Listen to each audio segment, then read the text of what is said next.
हर सू जमाने में सुना है कि वो रहते हैं फकत मदीने में।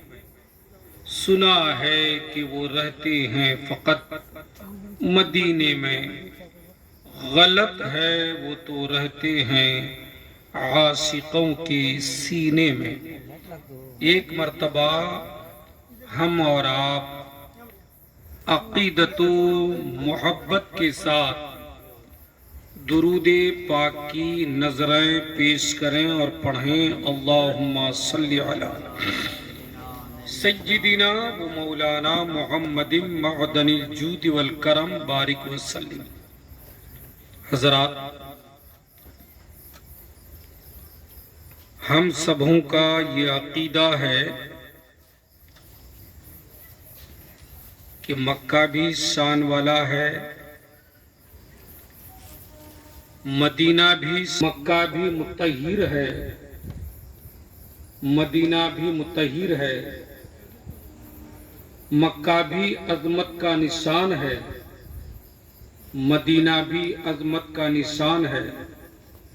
मक्का भी कुदरत की निगाह में अजीम है, मदीना भी कुदरत की निगाह में अजीम है। मक्का मक्कतुल मुकर्रमा है तो मदीना मदीनतुल मुनव्वरा है। मक्के में अल्लाह का घर है तो मदीने में रसूलुल्लाह का घर है। मक्के में गारे हिरा है तो मदीने में गुंबदे खजरा है। मक्के में माई हजरत खदीजतुल कुबरा रदी अल्लाह तआला अन्हा है तो मदीने में बिनते रसूल फातिमातुज़ ज़हरा है। रसूल करीम सल्लल्लाहु तआला अलैहि वसल्लम की हर अदा बेमिसाल है। मक्का अपना सानी नहीं रखता तो मदीना भी अपने वजूद में सानी नहीं रखता। मक्का वो अजीम कुदरत का मुंतखब करदा अजीमुल मर्तबत शान का मरकज है, जिसकी शान मेरे आका ने ये इरशाद फरमाया, ऐ मोमिनो, जब तुम मेरे घर को देखने आओ, जब तुम काबतुल्लाह में आओ, जब हरमे मुहतरम का तवाफ करो, जब तुम्हें यहाँ की हाजिरी नसीब हो तो कसरत के साथ सजदा रेजी करना, क्योंकि ये वो मेरा मुकद्दस घर है। जो बंदा यहाँ एक नेकी करेगा मैं उसे 1,00,000 नेकियां अता करूंगा। जो मक्का में एक सजदा करेगा और जगह का 1,00,000 सजदा काफी है तो यहाँ का एक सजदा काफी है। यहाँ की एक तस्बीह 1,00,000 तस्बीह पढ़ने के बराबर सवाब, जिसके मक्का की जमीन पर जिसे एक रोजा माहे रमजान का रखने का जिंदगी में मौका मिला, गोया कि उन्होंने पूरी जिंदगी में 1,00,000 रमजान का रोजा रखा। अब आओ, लेकिन मक्के में कोई अगर एक गुनाह कर ले तो ये करेगा गुनाह, लेकिन लिखा जाएगा 1,00,000 गुनाह। एक पाप करेगा तो 1,00,000 पाप लिखा जाएगा। एक नाफरमानी करेगा तो 1,00,000 नाफरमानी लिखी जाएगी। कहने का मनसा यह है, एक नेकी करो तो 1,00,000 नेकियां पाओ, और अगर एक बुराई करो तो 1,00,000 बुराई का भी गुनाह मिलेगा। लेकिन कोई आदमी रोजाना 1,00,000 रुपया कमाता हो वो आदमी मालदार है कि गरीब है? बताइए। मालदार है और रोजाना 1.25 लाख खर्च कर रहा हो तो वो क्या है भाई? 1 लाख आदमी कमा रहा, 1.25 लाख रुपया खर्च कर दिया तो वो क्या है? मुफलिस नहीं है, वो फटीचर है, रोड में आ जाएगा वो।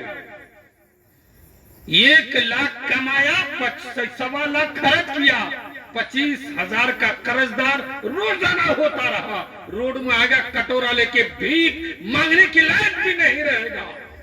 अगर हम जैसे पापी इंसान अगर मक्का मुकर्रमा में रहा, वो 1 लाख नेकियां तो करता रहा, 1 नेकी करके, और अगर 2 बुराई किया तो 2 लाख गुना भी हुआ। पता क्या चला? नेकियां तो 1 लाख किया, बुराइयां 1 लाख, और ऊपर से लिखी गई आप रिसालत में। इसलिए तो कहा है मक्का ने कुछ बड़ा जाहिद, हम मदीना ही अफजल है आशिकों के लिए, बारगाह रसूल में आओ। मेरे आका का फरमान है, ऐ लोगों ज़ायरीनो, ऐ दरबार रसूल में हाजिर होने वालों, ऐ मदीने की हाजिरी देने वालों, ऐ गुंबद खजरा से अपने आंखों को ठंडी बख्शने वालों, आप बारगाह रसूल में जब मदीना की सरजमीन में तो पहुंचेगा तो पूछो अपने नबी से, मेरे मौला अगर मैं 1 रोजा रखूं तो कितना सवाब, 1 सजदा करूं तो कितना सवाब, 1 तस्बीह पढ़ूं तो क्या सवाब? मेरे आका इरशाद फरमाते हैं कि अगर यहाँ 1 सजदा करोगे तो 50,000 सजदे का सवाब मिलेगा। 1 सजदा करोगे तो 50,000 सजदे का सवाब। 1 बार अल्लाह अकबर कहोगे तो 50,000 मर्तबा अल्लाह अकबर कहने का सवाब। 1 रुकू करोगे 50,000 रुकू का सवाब।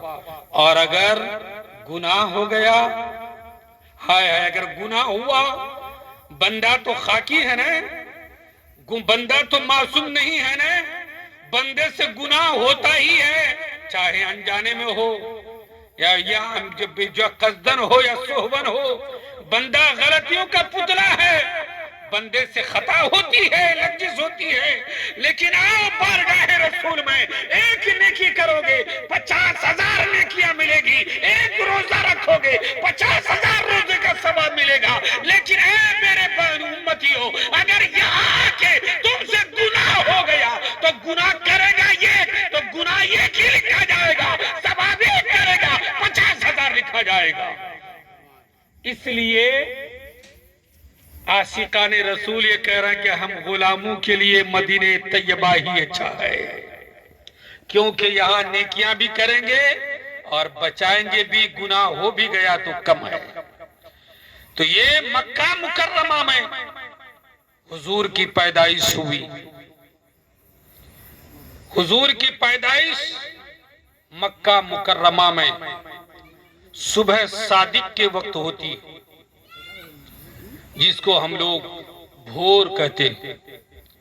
जब मेरे आका इस दुनिया में आए तो उससे पेशतर आदम अलैहिस्सलाम से लेकर ईसा अलैहिस्सलाम तक कमोबेश हर नबी मेरे नबी का प्रचारक बन के आए। सुभान अल्लाह। क्या बन के आए? प्रचारक बन के आए कि वो आने वाले हैं, वो इमामुल अंबिया तशरीफ लाने वाले हैं, उनकी शान ये होगी, उनकी अजमत ये होगी, उनकी रिफत ये होगी, उनकी जलवत ये होगी, उनकी खलवत ये होगी, उसका हुस्न ऐसा होगा, उनका जमाल ऐसा होगा, उनका कमाल ऐसा होगा, उनका मुजज़ा ऐसा होगा, उनके सिफात ऐसे होंगे, उनकी रिसालत ऐसी होगी, उनकी नबूवत ऐसी होगी, और वह ऐसे बेमिसाल नबी आएंगे जिस बेमिसाल नबी के सदक़े में हर नबी को नबूवत मिली है, वो बेमिसाल तमाम नबियों का इमाम बनकर आने वाला है। बेमिसाल बन के आए और सिर्फ नबियों को प्रचार ही करने का हुक्म नहीं हुआ, खाली प्रचार करने का हुक्म नहीं हुआ, हुक्म ये हुआ कि मैं आदम अलैहिस्सलाम, ऐ शीश, ऐ इब्राहिम, ऐ नूह, ऐ इब्राहिम, ऐ नूह, ऐ हजरत इस्माइल, जितने भी नबी हैं, सुनो, तुम्हारा कलेमा तो होगा, तुम्हारे उम्मती का कलेमा तो अलग होगा। ला इलाहा इल्लल्लाह मूसा कलीमुल्लाह, ला इलाहा इल्लल्लाह इब्राहिम खलीलुल्लाह, ला इलाहा इल्लल्लाह आदम सफीउल्लाह। ऐ नबियों, तुम्हारी उम्मती का कलेमा तुम्हारे नाम के साथ होगा कि ला इलाहा इल्लल्लाह आदम सफीउल्लाह, ला इलाहा इल्लल्लाह इस्माइल ज़बीहुल्लाह। लेकिन सुन, तुम सब नबियों का कलमा होगा ला इलाहा इल्लल्लाह मुहम्मदुर रसूलुल्लाह। आप ये न समझाएं कि उम्मते रसूल ही मेरे नबी का कलमा पढ़ रहा है। हर नबी मेरे नबी का कलमा पढ़ते रहे। और जिस सब में रसूल कायनात की तशरीफ आवरी होने वाली, इसलिए कि आज शबे शादी है, ज्यादा तूल और अर्ज वाली तकरीर करने से बाकी मांदा काम बाकी ही रह जाएगा। बस हुसूल बरकत के लिए पैदाइश से मौला की धूम की ये बज़्म सजाई गई। सारी कायनात में हर जर्रे को, हर कतरे को, हर शजर को, हर हजर को, हर कतरे को, हर चीज को ये खबर है कि आज रसूल दो जहां सल्लल्लाहु अलैहि वसल्लम अपनी माँ आमिना खातून के शिकम में जलवाबार हो गए, माँ के शिकम में आ गए। जमीन और आसमान की तमाम मखलूक को खबर हो गई। और 9 महीने में 9 अंबिया किराम, 9 अंबिया किराम ख्वाब में माई आमिना खातून के ख्वाब में तशरीफ लाए। और हर नबी ने माई आमिना खातून को बशारत दी, ए आमिना तुझे मुबारक हो, तुम्हारे शिकम में जो नफ्स नई सांस ले रही है वो आम इंसान नहीं, तमाम नबियों का इमाम आ रहा है, तमाम नबियों का मौला आ रहा है, तमाम नबियों का इमाम आ रहा है। 9 महीने में 9 अंबिया किराम मुबारकबाद देते रहे। और जब 9वां महीना आया तो 9वीं महीने में क्या हुआ कि जब विलादत की घड़ी करीब में आ गई तो दिन ने कहा, मौला पूरी कायनात में हर मखलूक को खबर है कि जिस महबूब के खातिर तूने दोनों जहान की बज़्म की रानाइयों को सजाया है वो महबूब आने वाला है। तो मौला मैं दिन हूं और मैं तुझसे फरियादी हूं, दुआ करता हूं, इल्तिजा करता हूं, इस्तिगासा पेश करता हूं। मौला तू अपने हबीब के वजूदे नाज़नीन को रात के उजाले में नहीं दिन के उजाले में भेज दे, ताकि मुझे रात पर फजीलत हासिल हो जाए और मेरा सर फख्र से ऊंचा हो जाए। कहिए सुभान। रात और दिन भी मखलूक है, जैसे हम लोग मखलूक है ना, वो भी मखलूक है, वो भी सांस लेते हैं। दिन ने ये दुआ की कि दिन के उजाले में अपने नबी को भेजें, तो रात भी पीछे नहीं रही। रात ने भी अर्ज किया, मौला मैं तो रात ही हूं, मैं तो जुल्मत कदा हूं, मैं तो अंधेरा हूं, मेरे वजूद में तारीकी ही तारीकी है। तूने मुझ पर दिन को फजीलत बख्शी, मौला तू अपने हबीब को दिन के उजाले में न भेज, रात के अंधेरे में भेज, ताकि मुझको दिन पर फजीलत हासिल हो जाए। मसीहत के नकीब ने आवाज दिया, ए दिन तू भी खामोश हो जा, मैंने तेरी दुआ कबूल कर ली। ए रात तू भी खामोश हो जा, मैंने तुम्हारी भी दुआ कबूल कर ली। कह दो सुभान अल्लाह। हाय हाय, दुआ करना सीखो, इल्तिजा करना सीखो, फरियाद करना सीखो, उनकी बारगाह में रोना सीखो, तड़पना सीखो, लरजना सीखो, आहें भरना सीखो। देखो दिन भी रो रहा है, मुझ में नबी को भेज, और रात भी दुआ कर रही है, मुझ में हबीब को भेज। पता क्या चला कि हर मखलूक बारगाह खुदाबंदी में सजदा रेज़ है और उसकी बारगाह में इलाही जारी कर रही है। मगर मेरा मौला इतना रहीम है, इतना करीम है, इतना सत्तार है, इतना पोश है, इतनी फरियाद रस है कि उसकी चौखट में जो भी हाथ फैलाता है वो किसी मखलूक को महरूम नहीं रखता। ऐ दिन तू भी खुश हो जा, तुझे महरूम नहीं किया जाएगा। ऐ रात तू भी खुश हो जा, हम तुझे भी महरूम नहीं करेंगे। हाय हाय मौला, दिन कह रहा है मुझ में तशरीफ लाए मुस्तफा तो बेहतर, रात कह रही है कि रात में आए तो बेहतर। तो नबी आएंगे कब? मसीहत के नकीब ने आवाज दिया, ऐ साजिद मैं अपने हबीब को ऐसे वक्त में भेजूंगा, ऐसे लम्हे में भेजूंगा, ऐसे घड़ी में भेजूंगा, ऐसी रूह अफ़ज़ा साथ में भेजूंगा जो दिन कहेगा कि मुस्तफा मुझ में तशरीफ लाए, और रात कहेगी कि मुस्तफा मुझ में तशरीफ लाए। इसलिए मेरे आका कब आए? सुबह सादिक के वक्त। सुबह सादिक जो रात का आखिर हिस्सा है और दिन का शुरू का हिस्सा है। रात बोल रही है मुझ में नबी तशरीफ लाए, और दिन कह रहा है मुझ में आका तशरीफ लाए। मेरे आका सुबह सादिक के वक्त में जलवाबार होने वाले हैं।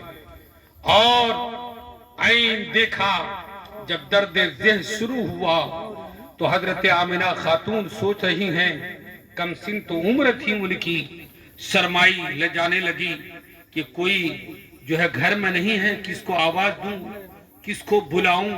तो उन्होंने देखा कि जमीन से लेकर आसमान तक एक सीढ़ी नूरानी बिछी हुई है, लगी हुई है, और आसमान से हूरों का नुज़ूल हो रहा है। वो हूरें दाइया बरकरार रही हैं, और जब विलादत के आसार पैदा हुए तो कुदरत ने भी ऐलान किया, ऐ लोगों सुनो, मेरा हबीब जा रहा है। तुम अपने बसात के हिसाब से बज़्म की सजावट करते हो, अपने घरों की सजावट करते हो, अपने गलियों की सजावट करते हो, अपने राहों की सजावट करते हो, अपने मकानों दुकान की सजावट करते हो।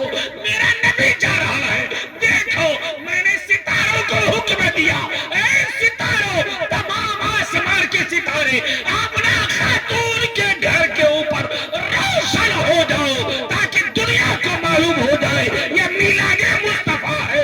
मैंने आसमान को सितारों से सजा दिया। खुदा तो नबी की मिलाद मनाने के लिए आसमान के सितारों को आमिना खातून के घर में नुज़ूल फरमा दिया।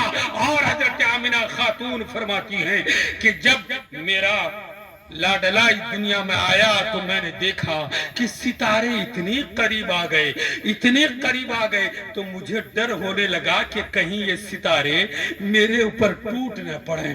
और इतनी रोशनी हुई, इतनी ताबिंदगी हुई कि मैंने जब निगाह को उठाया तो मैंने मशारिक को मगारिब के जो है जानवरों की गर्दनों को मैंने देख लिया है, मैंने शाम के महल्ला देख लिया है, मैंने इराक के ऊंट की गर्दनों को देख लिया है।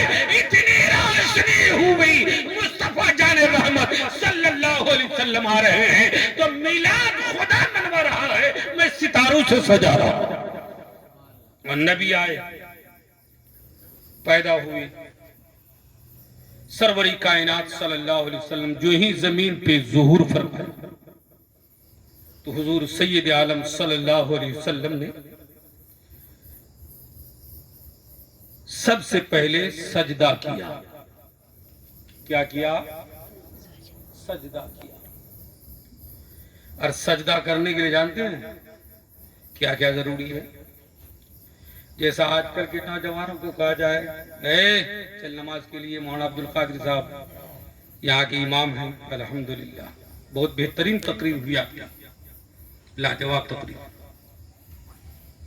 चलो नमाज के लिए। बोलता हजरत कपड़ा नापाक है। चलो नमाज के लिए। हजरत नहाया नहीं। चलो नमाज के लिए। हजरत आ रहा हूं उधर से थोड़ा। अरे भाई शर्म तो करो, मुसलमान का कपड़ा नापाक कपड़ा पहन के घूमेगा अल्लाह की जमीन पर? नापाक जिस्म है तो इस फर्शे जमीन पर नापाक घूम रहे हो। अगर बिल फर्ज हो भी तो बोलने में शर्म नहीं आती? नमाज के लिए बोल रहा है जिस्म नापाक, नमाज को चलो तो कपड़ा नापाक, नमाज को चलो तो टाइम नहीं। लेकिन अगर इनको बोल दिया जाए, इनको बोला जाए चलो आज फला जगह जो है ना 2-2 किलो चने की दाल मुफ्त में मिल रही है। अब देखो एनी टाइम में, या बोलो कि शादी है, आम दावत है, जितना आदमी आ सकता हो, आम दावत है, और बकरा की जो है बिरयानी बनी है। बोले हजरत रुकिए, मैं यूं गया यूं आया।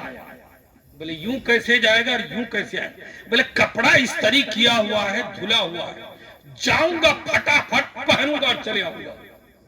यानी पेट के पुजारी इतनी जल्दी अगर कहीं मुफ्तखोरी में दाना मिल जाए तो जाएगा भी आएगा भी। हजरत हिले नहीं, आप मुझे रास्ता दिखावा नहीं है, आप यही बैठिए, मैं गया और यूं आया।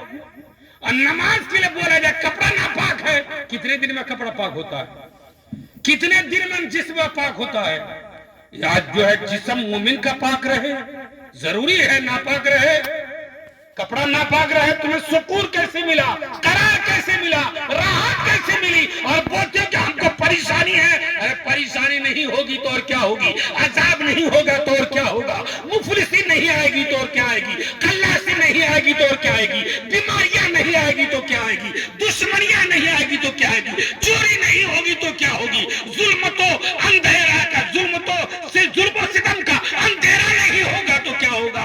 जहां नापाक रहेगा वहां शैतान रहेगा, जहां नापाक रहेगा वहां इब्लीस रहेगा, जहां नापाक रहेगा वहां भूत रहेगा, जहां नापाक रहेगा वहां चुड़ैल रहेगा। जहां अल्लाह का नेक बंदा रहता है खुदा की रहमतें वहां होती है। जहां नेक बंदा होता है अल्लाह के फरिश्तों का नुज़ूल होता है। जहां सजदा होते हैं वहां फरिश्ते उनके लिए दुआए मग़फ़िरत किया करते हैं।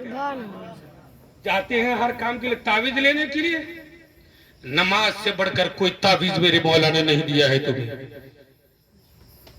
देखो अपने नबी को, पैदा हुए, पैदा होते ही सजदा किया। हजरत को पूछ लेंगे कि सजदा करने के लिए क्या क्या जरूरी है। सजदा करने के लिए कपड़ा पाक होना चाहिए। आपको भी मालूम है, जैसे बहाना बना के भाग जाते हैं, कपड़ा नापाक है। सजदा करने के लिए जिस्म का पाक होना जरूरी है।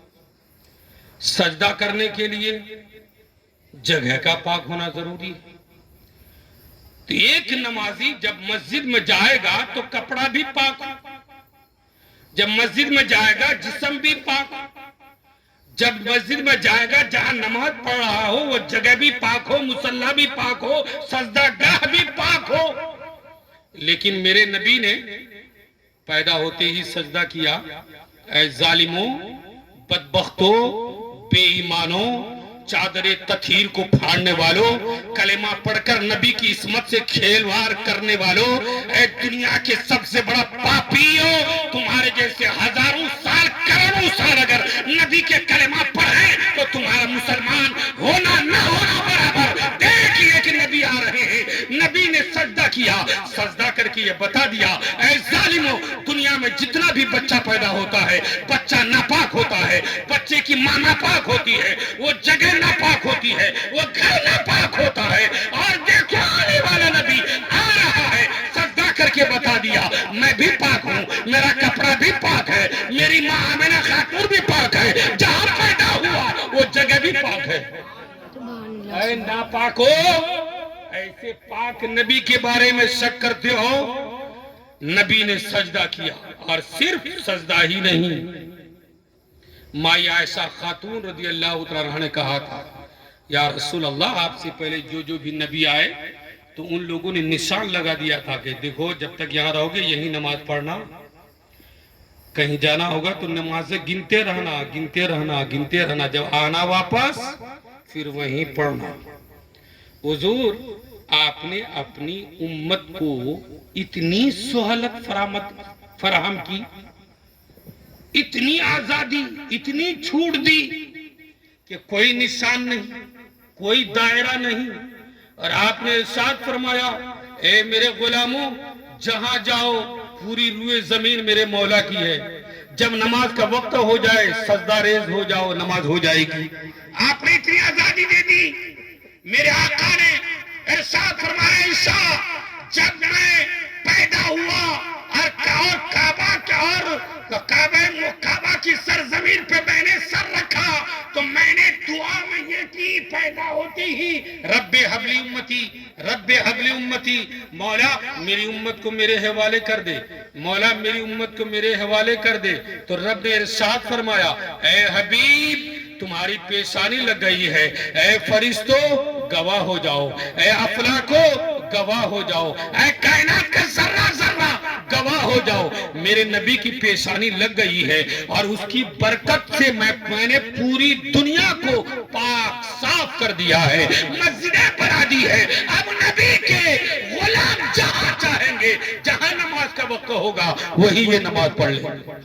कितनी सहूलत है, जहां चाहो नमाज पढ़ लो। और अब सुन्नी मुसलमानों को तो इतनी एलर्जी है नमाज से, अल्लाह की पनाह। आप नमाज पढ़िए, सलात पढ़िए, खौफ खुदा पैदा कीजिए।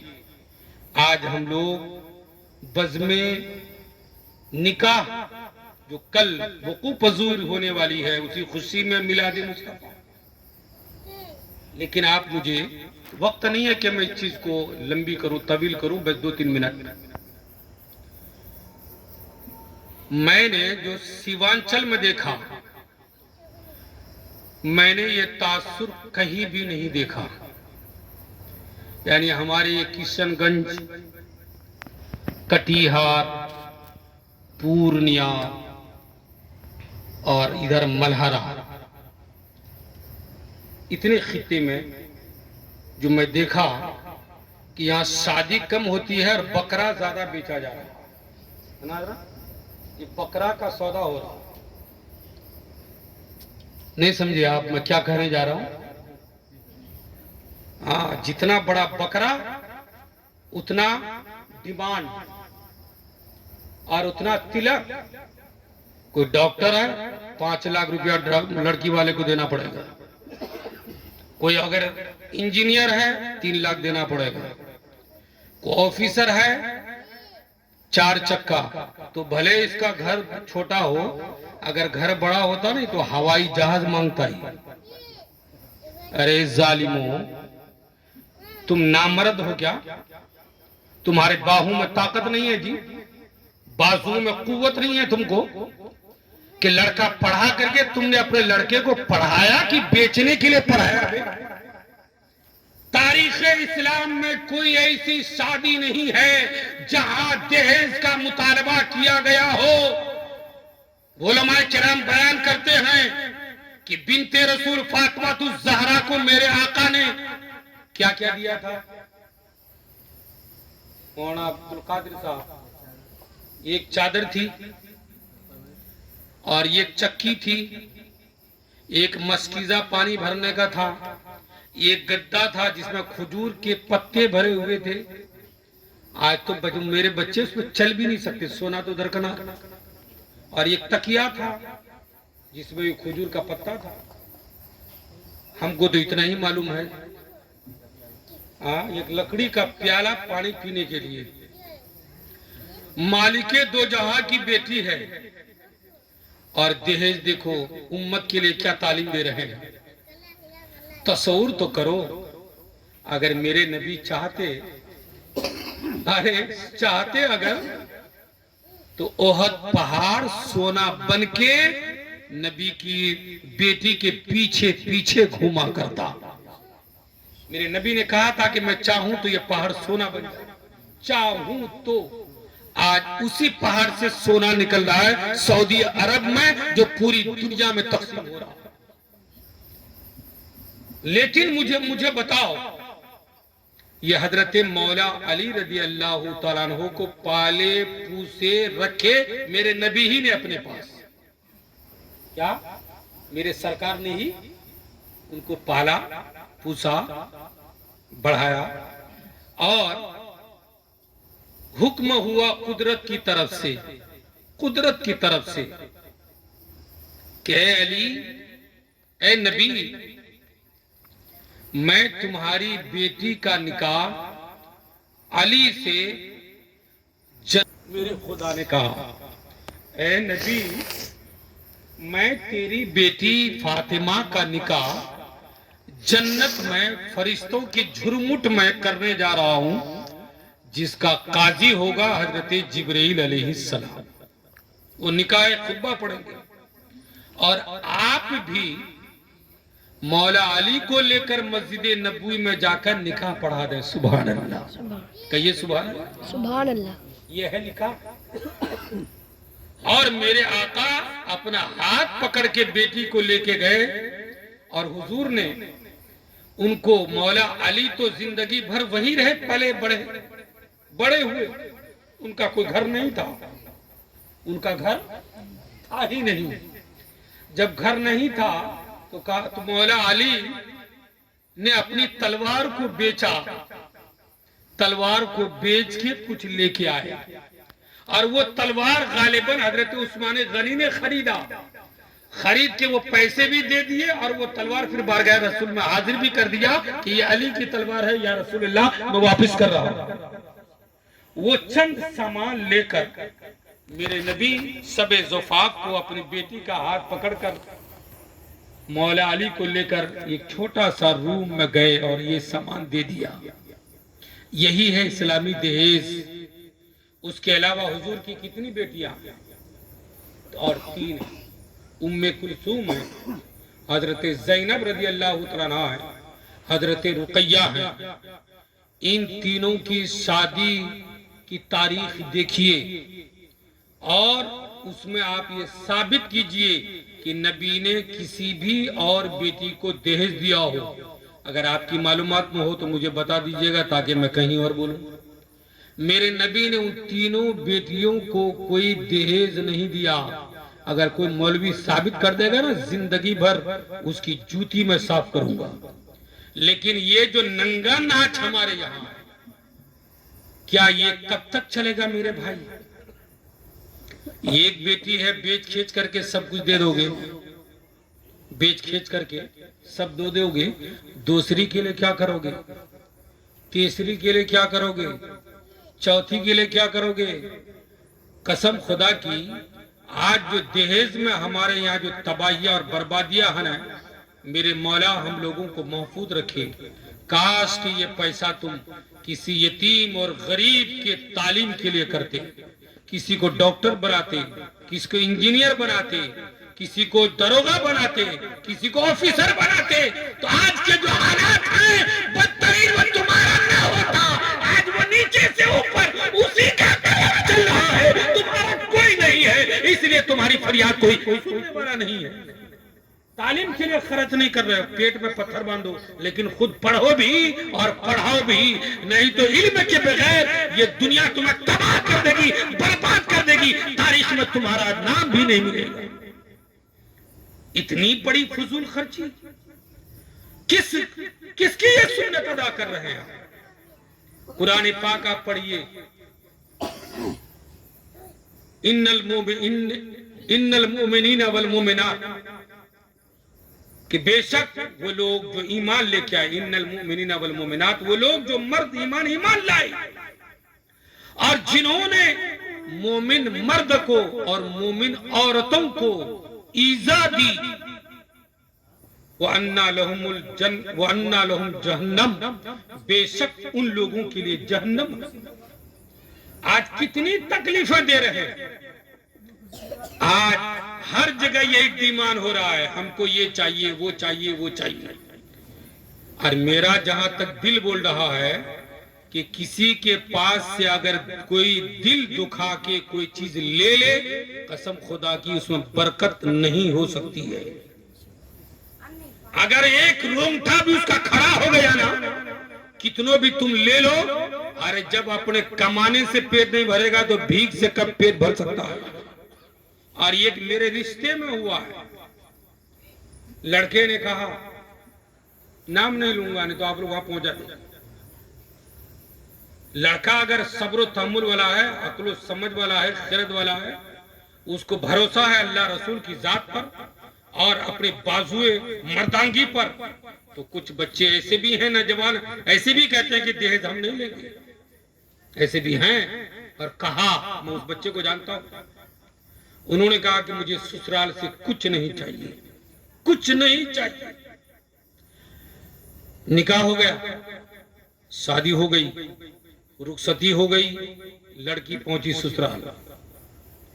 और जब पहुंचते जानते हो, ये जीजाजी लोग जो है ना, सन भाई लोग जो है ना, सन बाप लोग जो है ना, और जो पड़ोसी की जो बुढ़िया लोग हो ना, औरतें जो औरतें हैं ना, लड़कियां हैं ना, और कोई भी शादी होगी तो मेरी माएं बहनें बेटियां चली जाएंगी, अल्लाह क्या पलंग दिया है, क्या गोदरेज दिया है, क्या नियामत खाना दिया है, क्या ये दिया है, क्या वो दिया है, हाँ ये आई है, कहाँ लेके आई है, क्या लेके आई है, कहाँ दिलाया।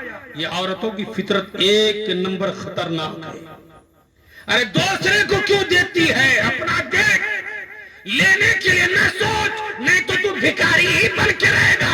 तू ये सोच, मौला मुझे इसे लायक बना कि मैं दूसरे को दूं और तकसीम करूं। उसके खजाने में क्या कमी है? उसके खजाने में कोई कमी है? कोई कमी नहीं है। अगर कमी है तो तलब की। लेकिन ये गया, जब ये गए ना, इतना टाइट किया लड़के की माँ को, उसके दामादों ने इतना टाइट किया, इतना टाइट किया कि फूल के गुब्बारा हो गए। लड़के की माँ ने कहा, जब तक मेरे बेटे के लिए मेरा बेटा कहां सोएगा, उसके रूम में तो बोले चौकी भी नहीं है, तो कहां सोएगा? तो बेटा पाल के छोड़ दिया था क्या? इससे पहले कब्र में सो रहा है था क्या? इससे पहले कभी सोया ही नहीं क्या? इतने देर से कहां सो रहा था? आज शादी के दिन पलंग की याद आ रही, और इतनी टाइट हुई मियां, इतनी टाइट। उसने कहा कि जब तक पलंग नहीं आएगा और गाड़ी नहीं आएगी, मैं खाऊंगी नहीं। खाना हराम, पीना हराम। और मालूम ये हुआ कि पलंग लाया गया, गाड़ी लाई गई, और मजबूरन उसको घर वालों की बात माननी पड़ी। अरे लड़का शादी करके लाया था कि तुम लोग सब शादी करने गए थे? हमारे अंदर कितनी सलाहियत है। मैंने कितनों को देखा है, 3 महीने के बाद, 6 महीने के बाद, साल भर के बाद, 1 लाख रुपए की गाड़ी, 1.5 लाख रुपए की गाड़ी, 2 लाख रुपए की गाड़ी आधे दाम में बेच के पंजाब।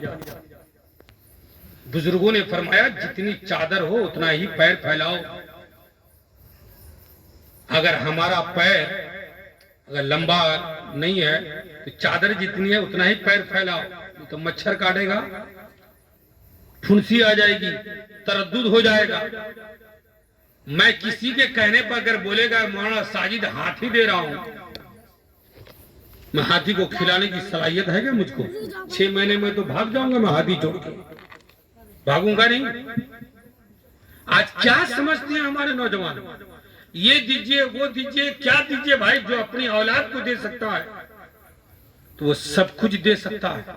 शादी 10 की मौजूदगी में इसलिए होती है, ये रिश्ता ननिहाल और ददीहाल कुदरत की तरफ से तय होता है।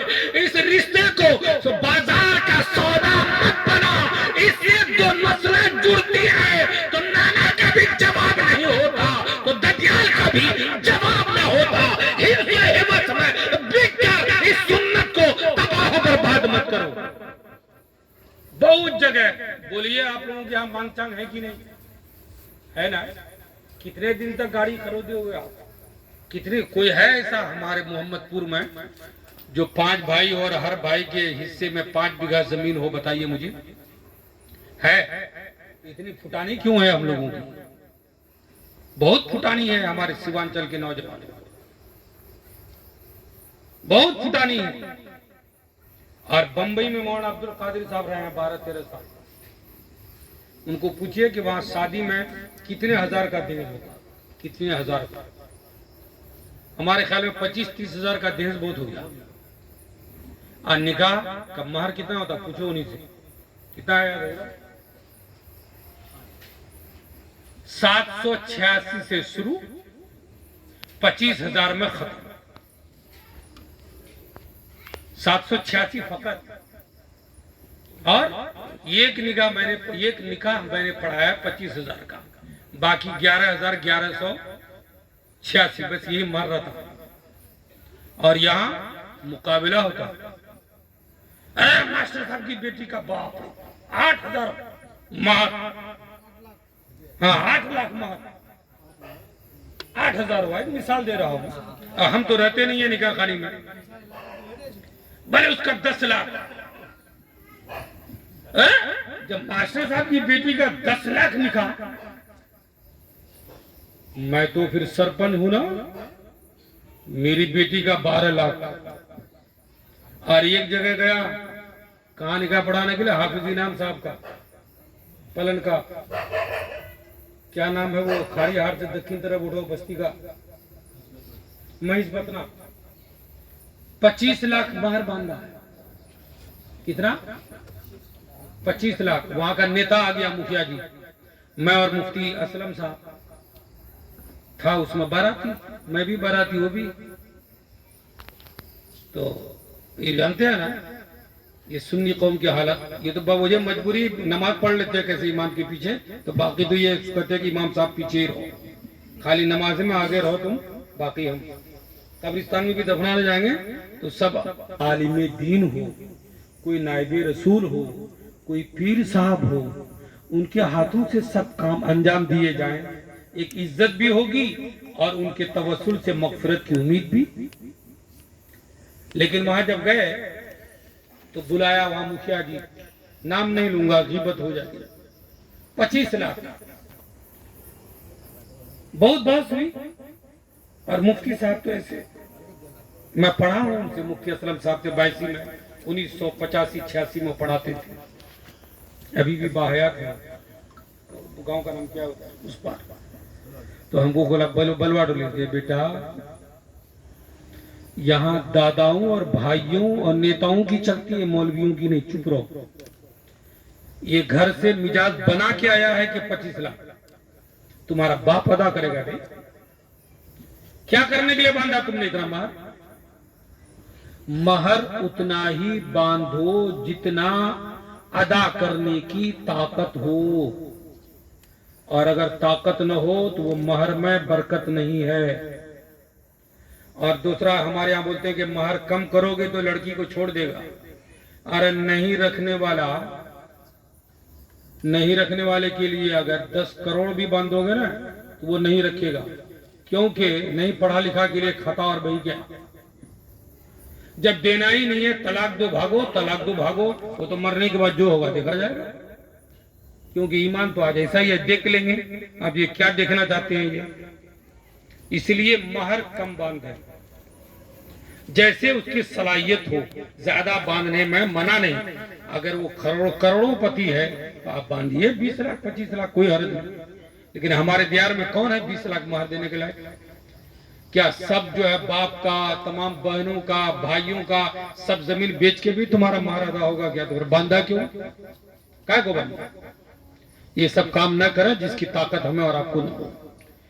तो ये इस्लाही गुफ्तगू मैं इसलिए बोला कि मांगना ये चांगना ये शरई नुक्ता नजर से सख्त मना। मेरे आका ने इरशाद फरमाया वो हाथ बहुत अच्छा है जो ऊपर हो, और वो हाथ अच्छा नहीं है जो नीचे हो। तो मेरे आका ने फरमाया देने वाला बनो, कि जो देता है हाथ ऊपर रहता है, और जो लेता है नीचे रहता है। तो लेने वाला न बन, देने वाला बन। तो भिखारी बनने की नियत करेगा तो भीख ही मांगता रहेगा।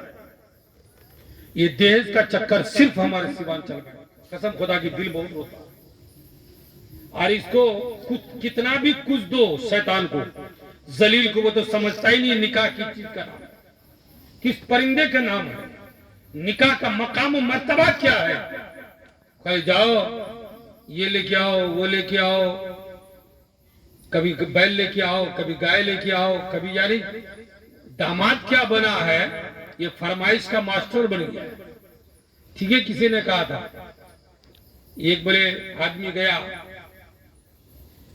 खजूर के बाग में, टाइम हो गया ना, देखा कि तमाम खजूर के दरख्त सीधे सीधे खड़े, सीधे सीधे खड़े, और उनमें से ये पेड़ जो था ना एकदम टेढ़ा टेढ़ा घुमा हुआ था, टेढ़ा टेढ़ा था। आप ही लोग बोलते हैं क्या है वो झाड़ का,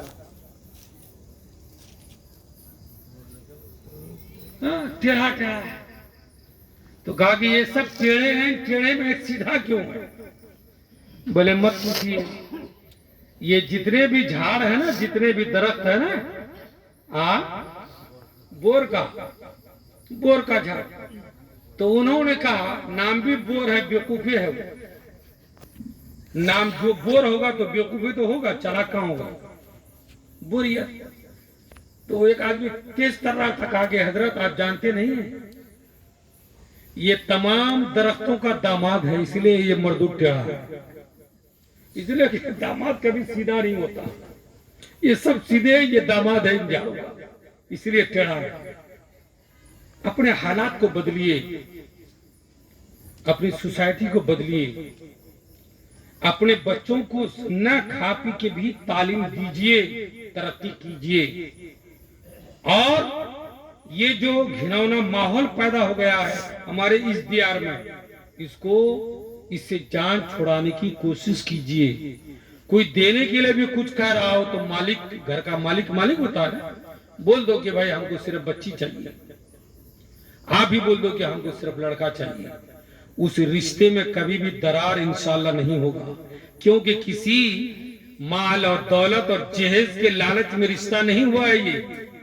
ये रिश्ता सिर्फ इसलिए रिश्ता हुआ है कि उन्होंने एक बच्ची को अपना बहू बनाया है। तो जब तक जिंदा रहेगा उस रिश्ते में कभी दरार नहीं। अल्लाह रब्बुल इज्जत हम लोगों को हक बोलने, हक सुनने और उस पर अमल करने की तौफीक अता फरमाए।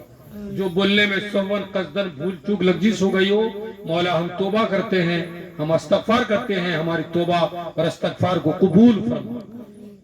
फस्तईज़ बिल्लाहि मिनश शैतानिर रजीम। खड़े हो जाइए। सलाम।